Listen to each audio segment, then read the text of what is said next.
This is Optimal Living Daily, episode 644, How to Make Accurate Time Estimates, part 1 by Steve Pavlina of stevepavlina.com, and I'm Justin Malik. This is the podcast where I act as a personal narrator for you, totally free of charge, unless you want to contribute, of course. I narrate the best blogs on personal development, minimalism, productivity, time management, and more. And today's article is from Steve Pavlina about making time estimates, which is actually a frequently asked question I've heard from you in the time management area. Before we get into it, thank you to Talkspace for sponsoring this episode.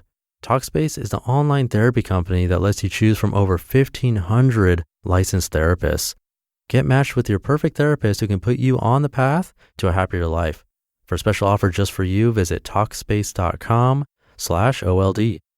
And now let's hear today's post as we optimize your life. How to Make Accurate Time Estimates, Part 1 by Steve Pavlina of stevepavlina.com. Many people are really bad at estimating how much time a task will take. Perhaps you estimate you'll need about an hour, and it really takes you 3 to 4 hours to finish. Or maybe you allocate 30 minutes for a task, and you're done in 5 minutes. What can you do to get better at making accurate estimates? Here are several techniques you can use to make better time estimates. Calculate your fudge ratio. The best place to start is to measure your current estimation accuracy. Make a to-do list of upcoming tasks to complete and jot down an off-the-cuff estimate for how long you expect each task to take. As you complete each task, record the time you actually spend on each one. Then, add up your total time spent and divide it by your total time estimate for the collection of tasks.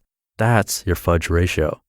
For example, if you estimate that a certain list of tasks will take you 12 hours to complete, but they really take 15 hours, then your fudge ratio is 15 divided by 12, which equals 1.25. This means it took you 25% longer than expected to complete the tasks. If you measure your fudge ratio for a variety of tasks, you'll probably find that for individual tasks, your fudge ratio varies tremendously, perhaps ranging as widely as 0.1 to 10. However, for groups of tasks that collectively require a few days to complete, you may notice that your fudge ratio settles into a fairly narrow range. When you average enough tasks, your fudge ratio converges on a consistent figure. My average fudge ratio is about 1.5.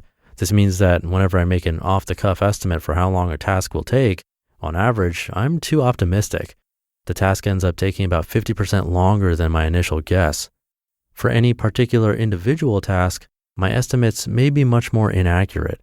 However, if I estimate that a collection of tasks will require about 2 days to complete, it's a safe bet they'll really require about 3 days.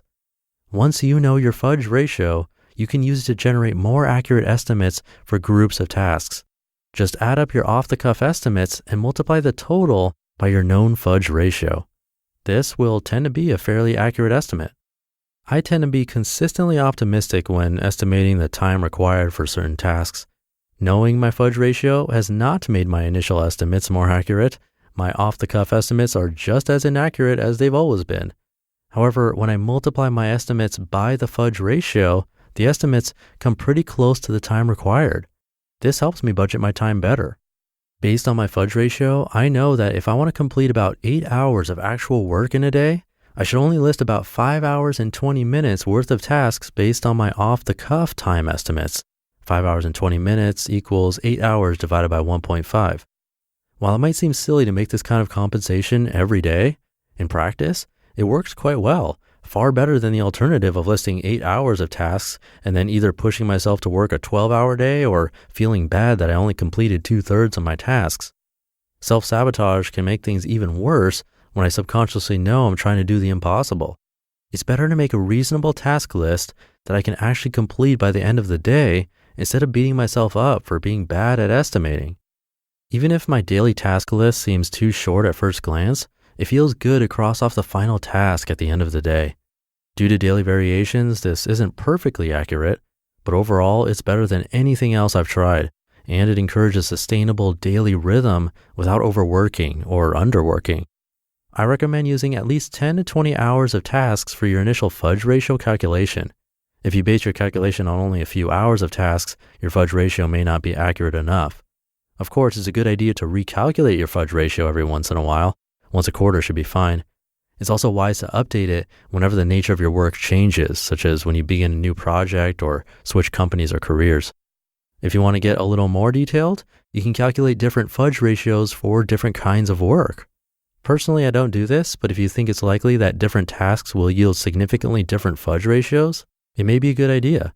For example, if you're a student who finds that math homework has a fudge ratio of 0.9, but term papers have a fudge ratio of 1.7, you'll probably want to maintain separate fudge ratios to create better estimates.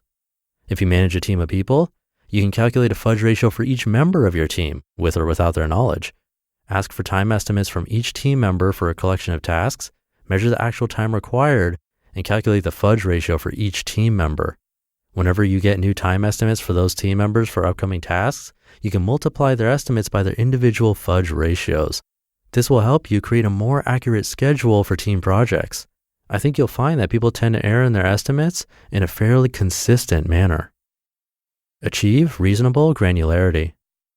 In order to make accurate estimates, it's important that you break your tasks down to the right level of granularity. If your chunks are too big, you'll overlook too many details. If your chunks are too small, you'll get buried in low-level details, and you can spend more time estimating a task than it would take to just complete it. This is too much overhead. For example, overhaul my website sounds like a complex, multitask project. This isn't granular enough to make a reliable estimate. You'll need to list the individual tasks needed to complete this project. On the other hand, write mailing address on envelope is way too granular. You could have completed this task in as much time as it took to list it and estimate it. This much detail only wastes your time instead of making you more efficient. You should experiment to find the right chunk size where you can make the most accurate estimates. I'll offer a couple pointers based on what works well for me. The one sitting rule. My estimates tend to be best for tasks I can complete in a single sitting. In practice, this means about 2 to 4 hours per chunk. When I go less granular than that, bigger chunks, I miss too many details and grossly underestimate the time required. When I go more granular, smaller chunks, I list out too many details, I overestimate how long things will take, and I waste too much time creating and managing my to-do list instead of getting things done. Compensate for experience. If I've completed similar tasks many times before, my estimates will tend to be fairly accurate, so I might drop my fudge factor down to 1.2 or even 1.0. For example, I've written 700 plus articles, so I'm pretty good at estimating how long an average article will take to write. 3 hours is typical. But if I have to do something I've never done before, a fudge ratio of 2.0 or higher may be more accurate. The less experience I have with a task, the higher my fudge ratio needs to be. To be continued. You just listened to part 1 of the post titled, How to Make Accurate Time Estimates by Steve Pavlina of stevepavlina.com. I like that he calls it a fudge ratio because I love fudge. Well, I love a little bit of fudge. Fudge on its own can be sweetness overload, but fudge and ice cream, for example, oh yeah.